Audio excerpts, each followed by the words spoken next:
Ny mofinaina isan'andro atolotry ny mpitandrina rakotina valina maoly.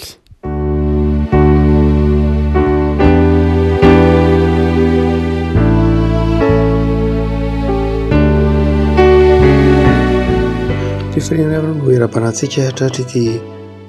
sabotsy fahavalo-roapolo volana desambra ity. Ny mofinaina voalahatra antsika dia ny taratasy ho an'ny Filipiana toko faharoa. Filipiana toko faharoa andiny voalohany ka hatramin'ny faha iraika ambin'ny folo amin'ny anaran'i Jesoa. Koa raha misy fampirisihana amin'ny Kristy, raha misy fampiononana avy amin'ny fitiavana, raha misy firaisana amin'ny fanahy, raha misy famindrampo sy fiantrana, dia tanterao ny fifaliako. Mba iraisanareo saina, miray fitiavana, miray fo, miray hevitra. Tsy manao na inona amin'ny fifampiandanina na mandrany tena foana. Fa amin'ny fanetretena dia aoka samy hanao ny namany mihoatra noho ny tenany. Aza mihevitra ny azy ihany fa samy ny an'ny namany koa. Aoka ho aminareo izao saina izao izay atao amin'ny Kristy Jesoko, izay na dia nanana ny endrik'Andriamanitra aza dia tsy nataonao zavatra ho fikiry mafy ny fitoviana amin'Andriamanitra, fa nofoanany tenany tamin'ny nakany endriky ny mpanompo sy ny nahatongavany manam-pitoviana amin'ny olona, ary efa hita fa nanantare olona izy dia nanetri-tena ka nanaiky hatramin'ny fahafatesana dia ilay fahafatesana tamin'ny hazo fijaliana. Koa izany no nanandratan'Andriamanitra azy indrindra sy nanomezany azy ny anarana izay ambony ny anarana rehetra, mba ao amin'ny anaran'i Jesoa no andolehan'ny lohalika rehetra, na ny any an-danitra, na ny ety an-tany, na ny any ambanin'ny tany, sy ny haneken'ny lela rehetra fa Jesosy Kristy no tompo ho voninahitr'Andriamanitra iray. Ilay masolo manamasinana amin'ny fahamarinana ny teninao no fahamarinana. Amen. Paoly eto no manafatra ny fiangonana atao Filipy mba iraisaina tsara, hifankatia tsara, ary hanao ny namany ho mihoatra noho ny tenany aza. Manamarika ny toe-javatra iainantsika olombelona ankehitriny ny fahaverezan'ny fieritreretana ny hafa. Io tsy hoe eto Madagasikara ihany, fa saika indrindra raha ny ivelany dia matanjaka be mihitsy eto ambonin'ny tany izao ilay hoe ny tsy fieritreretana afa-tsy ny tena aloha, manomboka eo amin'ny tena, manomboka eo amiko ny atao hoe mety, manomboka eo amiko ny atao hoe tsara, ary satria vokatry ny toe-javatra iainana ankehitriny mihitsy.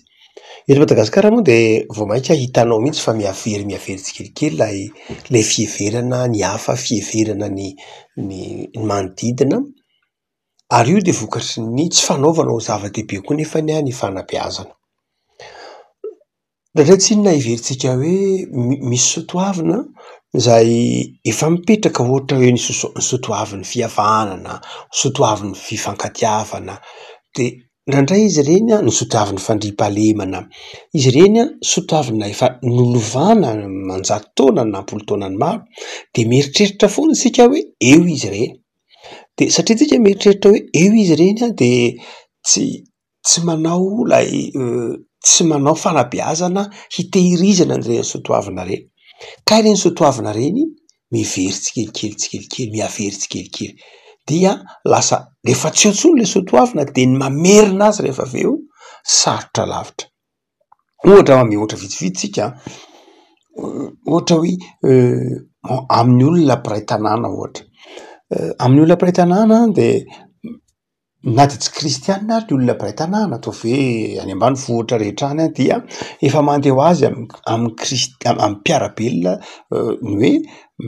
sarobidy ny aina dia mifanohana, mifanampy, rehefa misy miandry vonjy dia tonga porofon'izany tsy nisy tamboho tany ambanivohitra fa mifanakaiky eo, ny ainy le hoe trano tsy misy avaratra izay tsy mahalena anao no elofanao. Io trano io izany dia anao fa rehefa ohatra ka misy ny loza dia ampidiranao ny namanao eo. Izany dia soatoavina ny ainana foana. fa rehefa tsy nanao fanabeazana intsony isika nanao zany tsy nanamaivana zany hoe nge io foana zany efa tokony mandeha ho azo tsika de lasa very le izy ary mamerina zany dia tsy moramora tsy moramora no amerina zany hoe tranao tsy misy avaratra zay tsy malika alofana tsy moramora no amerina ny hoe anaja ny fanananao a tsy moramora no amerina ny hoe tainomby ny vadika tsy misy maka zany efa tena niainana mihitsy nandritry ny vanim-potoana ela teto Madagasikara fa rehefa tsy nataotsika intsony le fanabeazana satria neritreretintsika eo zany sotoavina zany maharitra eo foana dia kay le izy mety rasa ao anatin'izany ary ny fanajana ny hafa ao anatin'izany ary ny fitiavanamana ary Paoly eto de tena manome toe-tsaina mihitsy manao hoe raha tianareo ny aretanareo amin'ny fifankatiavana raha tianareo ny aretanareo amin'ny hoe saina iray miray fo miray hevitra tsy manao na inona de zao ny fomba fitondranareo ny fiainanareo aokinareo aka ny fisainan'ny Kristy aokinareo aka ny fisainan'ny Kristy aoka ao aminareo zao sainan'ny Kristy zao dia tonga ao aminareo azy ny fitiavanamana ny ny fo iray fanahy iray saina iray ny zavatra mitranga mantsy eto amintsika raha totsy hoe eto amintsika zao am'izao taona farany zao de hitatsika fa miamivavaha le fiarahamonina tsy tsony ny fanajana tsy fanajana ny fanana ny hafa ihany fa tsy fanajana ny fafahany ny hafa mihitsy ataovy hoe misy sananao koroa mifanily eo ataovy hoe mipetraka amin'ny cité na fanilo-bodirindrina fa tsy mampaninona ny hafa ny mandefa ny televisionany na ny radioany mitatatata mandrao tonga ny amin'ny 1:30 sasany alina na mandrao tonga ny amin'ny 2 maraina tsy mieritreritra hoe ao ambadika eo angamba mety misy olona marary mila fahanginana mety misy mpianatra mila hanao fanadinana nanao concours rapitry de mila manao révision zany zavatra any de hitanao amin'ny toerana maro eto Madagasikara izay tsy toetratsika malagasy mihitsy zany tsy mibeazina tam'izany toetra zany mihitsy isika fa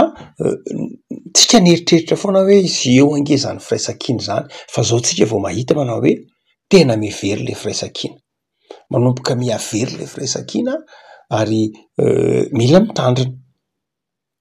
mitandrina ary mila mamerina lay fitezana raha ohatra ianao ka mijery ny ataotsika hoe ny hira tany amin'ny taona de ataotsika hoe lavitra loatra raha hiteny ny hira tany amin'ny taona 10 satria mety efa betsaka ny olona efa zokiolona efa vitsy ny zokiolona matadidy ny hira tany amin'ny 30 na 40 taona 40 fa ataovy hoe ny hira tany amin'ny taona 20 fotsiny raha mihaino hira tany amin'ny taona 20 ianao nataiza teto Madagasikara teto Madagasikara na tamin'ny faritra teto Madagasikara dia nanao zava-dehibe ny tanindrazana ohatra nanao zava-dehibe ny hafa ohatra manomboka teto Antananarivo ataovy hoe teto afovoan-tany dia tena nanana hira be dehibe momba an'izany ny reo mpamorokira ny taona 20 ny taona 90 ataovy hoe tsy ry maleo ihany zay nitarika maleo ihany zay nanana hira be dehibe momba ny fiarahamonina momba ny ambanivohitra momba ny tontolo iainana taona 70-80 tsy zay ihany fa na ataovy hoe ry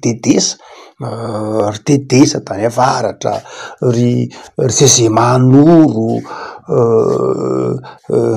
ataovy hoe Zokotoso Malalokely reny ry Voanio taty Atsinanana ny Vetsonandroy Rijaoely John zany hoe tamy sehatra maro samihafa dia hafa mihitsy ilay hira ny taona 70 taona 20 tsy hoe voy ny mahazava-dehibe ny namana ny tanindrazana ary io zay hitatsika eo anatin'ny fiarahamonina ankehitriny hoe ny artista am'izao andro antsika zao dia hitatsika hoe miova raha misy afaka manova toe-tsaina sy manampy ny toe-tsaina hivoatra akoatra ny filazantsara zay torin'ny fiangonana, akoatra ny fiangonana zay mamolavola toe-tsaina dia ny artista. Ny artista, ny mpihira, ny mpanao mozika, ny mpanao sary, ny mpanao dihy, isan-karazany reny de mamolavola toe-tsaina. Fa zao hitantsika zao de zao tambotsitra ko lay ny artista, ohatra lasa namira fitiavana raha de lasa ny faharesena ao anatin'ny fitiavana, sanatria tsy hoe mitsara sanatria fa vavantsika rehetra de miara mahita hoe misy toe-tsaina zay simba kehitriny, simba be, dia amy lafiny hoe lasa tsy maro toerana ao anatin'ny olona tsony iny fiheverana antsoina hoe hafa. Eto Paoly de manazava mpino any Filipy manao hoe raha tsy manana le toe-tsaina mihitsy ianao, zany hoe le toe-tsaina mihitsy no manjary asa, le toe-tsaina mihitsy zany ao am'le saina mihitsy, zay mahatonga azy ny teny hoe aoka ao aminao zao toe-tsaina izao, phronéo moa lay zay le verbe. Raha miteny hoe phronéo dia azo lazaina hoe zao tanjona izao, zao vina izao, zao fomba fijery zavatra izao. Rehefa mitondra zavatra mantsy ianao amin'ny Paoly dia misy foana ny toe-tsaina na ny esprit hitondranao zavatra. Ohatra hoe mitondra fiainam-pianakaviana ianao, toy hoe mitondra tokantrano ianao, dia rehefa mitondra tokantrano ianao dia misy esprit na toe-tsaina hitondranao ny fiaina tokantranonao. Zany hoe rehefa mitondra orinasa ianao, zany hoe mitondra gouverner orinasa ianao, de zao misy foana le toe-tsaina hitondranao azy. Tsy hoe toe-tsaina mahazo tombony fotsiny iny mazava ho azy, fa lay toe-panahy, lay toetra hitondranao an'le izy. Hoe ohatra hoe raha mitondra fiangonana zany, ohatra hoe za zao mpitandrina, dia rehefa mitondra fiangonana ny mpitandrina rehetra dia manana zay toe-tsaina izay lay ataontsika hoe le gouvernement, tsy mitondra fotsiny iny izy hoe mitantana an'iny araky ny rafitry ny fiangonana hoe misy rafitra ohatr'izao, misy fitsipika ohatr'izao, tsy zay fotsiny ny hitondrany azy, fa misy toe-tsaina, misy esprit zany, toe-tsaina sy toe-panahy hitondrany lay mpitandrina na lay rafitra n'lay fiangonana. Hoe ohatra hoe voizin'ny mafy ny fifankatiavana, voizin'ny mafy ny fanaovana zavatra tsara, voizin'ny mafy ny fifaliana, voizin'ny mafy ny identité, voizin'ny mafy ny mazava ho azy mengy amin'ny tenin'Andriamanitra ihany izy, fa misy zay zavatra tsika hoe manamarika izay. Ary rehefa ohatra ka ninona gouvernement entina mitondra ao anatiny, ataovy hoe miteto gouvernement tsy lafiny ara-politika loatra io, fa amy lafiny tokantrano na ohatr'izany, dia tsy maintsy misy foto-kevitra hoe inona moa zany ny tena voizinao, ny appartenance ve, ny patriotisme ve, ny tsy fantatro ny développement ve, ohatrohatr'izany amy sehatra maro samihafa. De Paoly eto tena manana toe-tsaina mazava mihitsy hoe tsy misy tanjona tratra fotsiny zao raha tsy misy toe-tsaina hoentina manatratra lay tanjona. Ny tanjona zany hoy Paoly tsy hoe teneninao fotsiny hoe zay de tena mba te ho tonga ray-saina nandiny faharoa, tsy hoe tonga manana ray-saina, ray-fanahy, manana fiantrana, mahay mamindra fo, manao namany ray hevitra, manao namany mihoatra noho ny tenany, zany tanjona, zany zavatra iainana. Fa zao inona ny fitaovana hoentina manatratra an'izany? Dia Paoly manome hoe voalohany de zao lay toe-tsaina. Dia manome vahaolana Paoly manao hoe le toe-tsaina hoentina manatratra an'izany de zao ny toe-tsain'i Kristy. Raha tsy ao aminareo ny toe-tsain'i Kristy de zao tsy mahatratra an'izany tanjona zany. Re afaka zava-dehibe zany ny ataontsika hoe ny fananana ny toe-tsaina, ny toe-tsaina zany. Zay mahatonga antsika hoe mahatonga ny tany maro aty Afrika, ao anatin'izany Madagasikara, taraiky be satria tsy nanao zava-dehibe ny fanabeazana. ary nananao zava-dehibe ny fanabeazana raha dia fanabeazana ny sasany fanabeazana zay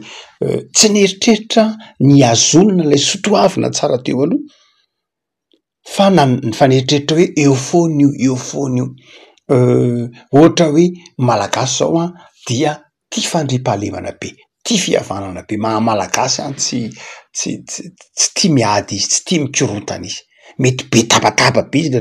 raha jerevinao mety mahery fiteny izy fa rehefa tomoronao izy de zao fotsiny teny manao hoe any angy mivava fotsiny, za tsy vava fotsiny fa za nieritreretinao hikasy tanànanao de tsy hikasy tanànanao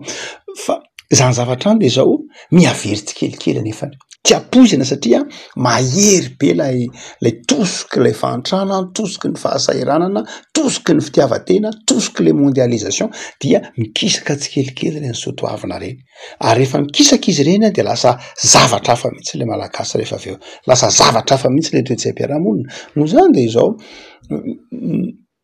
tokony foto-kevitra zay tokony hainantsika mianakavy anatin'ny tokantrano de ao anatin'ny fiainana andavanandrotsika de zao lay toe-tsaina mila manana tsara ny manana plan, tsara ny manana vision, tsara ny manana fa zao inona ny toe-tsaina hoentina manatratra azy, inona ny toe-panahy, inona ny fitaovana hoenty manatratra azy. Paoly de manazava hoe ny toe-tsain'i Kristy fa tsika raha mitenitsika manao hoe tiatsika ny zanakitsika ho tafita amin'ny fianarana, tiatsika izy ho endry, tiatsika izy ho tonga olona mahay dia inona ny esprit, inona ny toe-tsaina, inona ny toe-panahy ampidiritsika ao anatiny ao, inona ny zavatra, inona ny fanabeazana ataotsika mba hahatonga azy hahatratra an'izany tanjona zany. Zay mahatonga ny Paoly eto manazava tsara mihitsy mitanisa izy amin'ny andininy voalohany ka hatramin'ny andininy fa efatra lay karazan-drazana lay toe-panahy, karazan-drazana lay tia miaina ny kristianina de izy manao hoe noho zany de zao aoka ao aminareo zao saina izao. Ravako malala miara-mijery ny toe-piarahamonina tsika ankehitriny am'izao taona amin'ny fahalan'izao de miara-mandiny tena hoe manahoana moa ny tanindrazantsika, ny fiainantsika andavanandro, manahoana ny fiainantsika ankehitriny ary zay mahatonga Paoly amin'ity Filipianina ity mitona ny olona amin'ny andininy manaraka io, mitona ny olona izy manao hoe miasa mitahotra sy ny ovitra, mitona ny olona izy handiny tena, mitona ny olona izy hamantatra ny tenany. Afaka ho Paoly eto manao hoe aoka ao aminareo zao saina izao, tsy ampy ny tanisatsika fotsiny ny olana, tsy ampy zay fa ny mpanompon'Andriamanitra dia nataon'Andriamanitra hieritreritra vahaolana, nataon'Andriamanitra hitondra vahaolana amin'ny zavatra zay eritreretiny olana, ny olana ngebedehibe no mety mahita azy eo, ahy toa ohatran'ny misy ny fahantrana, ahy toa ohatran'ny tsy mifankatia ny olona, toa tia tena, toa be dia be ny zava-mahadomelina miparitakery, tsy mandeha tsony ny fanabeazana fa inona no andrasana ampino dia eo amin'ilay lafin'ny toe-tsaina. Raha misy rafitra ao anatin'ny fiarahamonina afaka manova toe-tsaina satria manana ny toe-tsain'i Kristy izy dia ny mpino, fiangonana zany sy ny mpino zany tsy tokony olona mahazo miraviravin-tanana satria manana ny toe-tsain'i Kristy, nomany ny tompo ho anova zavatra, nomany ny tompo satria zay no antsoina hoe filazantsara de ny mpino tsy tokony olona mora kivy ary ny mpino dia tokony mpitondra fiovana toe-tsaina, toe-panahy ao anatin'ny fiarahamonina. Miara-mahita tsika fa raha ohatra ka misangisangy amin'ny fanabeazantsika ohatra eto Madagasikara dia hita raharaha satria hitantsika fa miamboraka ny be dia be ny tanora tsy mianatra intsony, be dia be ny hitosany mezatsiny an'izany izy fa manomboka any amin'ny fivahana ilay fiboraborahany fiainam-pianakaviana, miboraka ny fiainam-pianakaviana, tsy mahavita ny anjaiky ny tonony ray aman-dreny satria mafy le fiainana de miasa ka hatramin'ny firy ka hatramin'ny firy de tsy mandeha tsony lay rafitra mpamolavola toe-tsaina zany na ny artiste io na ny ankohonana io na ny fianakaviana io na indrindrindrindra koa ara na ny fiangonana raha moa zany zay misaotra an'Andriamanitra fa mbola eo fa hitantsika koa fa mihamaro koa lay toe-tsaina maro samihafa miditra ao anatin'ny fiangonana vokatry ny fitsokan'ny rivotra zao tontolo zao de manjary lasa miala ao anatin'ny olona tsikelikely lay toe-tsaina tia namana, le toe-tsaina mihevitra ny firaisan-kina, le toe-tsaina miala ao anatin'ny olona, le toe-tsaina fihavanana malagasy ary sanatria na de ao anatin'ny mpino aza de zao lasa miala tsikelikely ao anatin'ny mpino koa lay fifampitsimbihinana, lay fifamelana, lay fifandeferana miala tsikelikely ao anatin'ny sain'ny mpino zany satria mafina satria tsy fananiny eo fa lay rivotra manodidina ny tontolo zao de manjary mampanadino lay antom-pisina sy lay maha-izy azy lay olona. Afaka malala afarana ny taonary.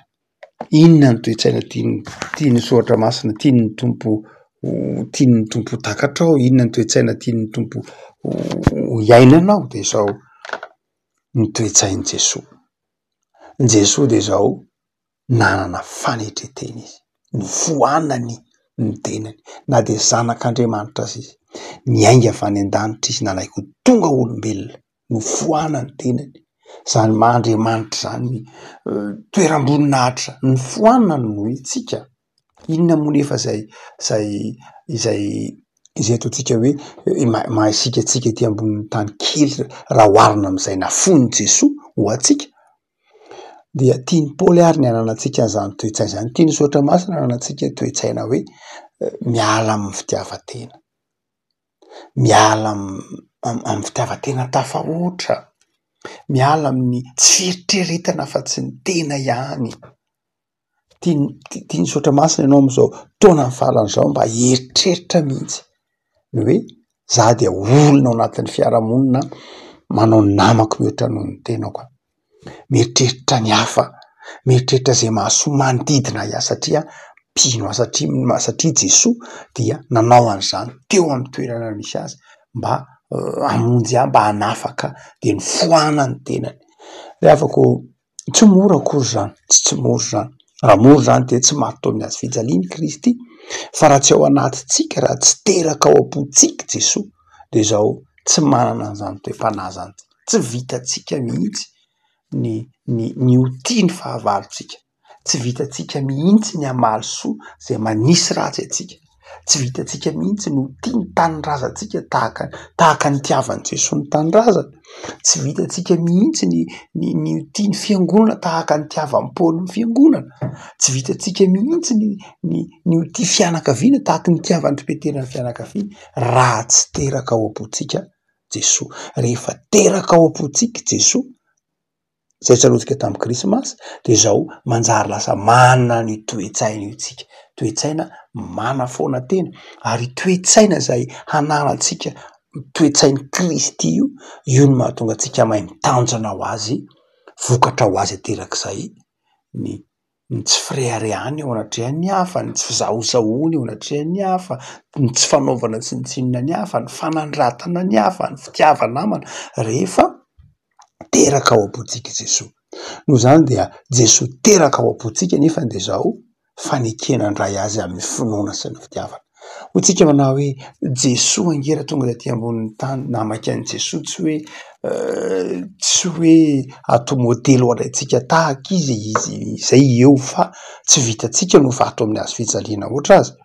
fa izao ny tiany Jesoa de ninoatsika azy. Zavatra andrasan'i Jesoa dia ny andraisantsika azy, ny toerantsika, ny aneketsika hidirany ao am-pontsika.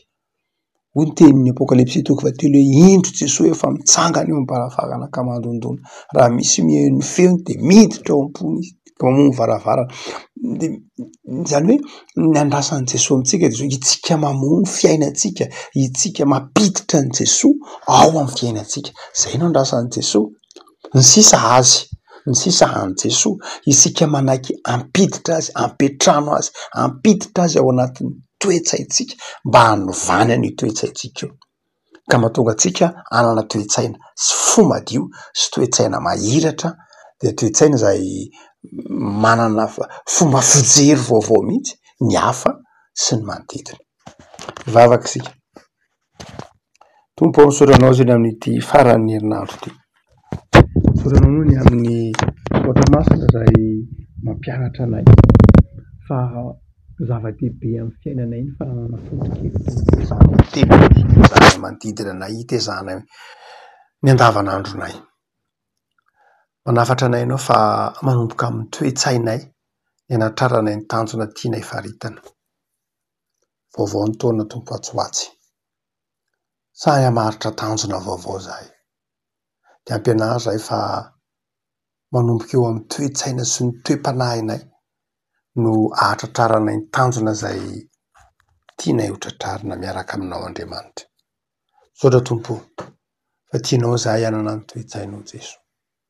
Mamelana anay raha ohatra ka tsy hainay manao ny namanay mihoatra noho ny tenanay. Farana ny herinandro Jesoa.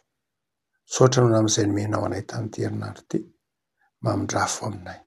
Dia tehiriziny ny herinandro vaovao anay Tompo eo ambany fahasoavanao me fahasalamana, me hery sy tanjaka, me fiadanam-po sy fifaliana hatrany izay Jesoa. Dia ataovy andavanandro feno fahasoavana. Andavanandro iray mamakivaky io herinandro vaovao. Sy taona hifarana. Misaotra Jesoa fa afaka mametraka ny fiainanay am-pelantananao zahay. Amen.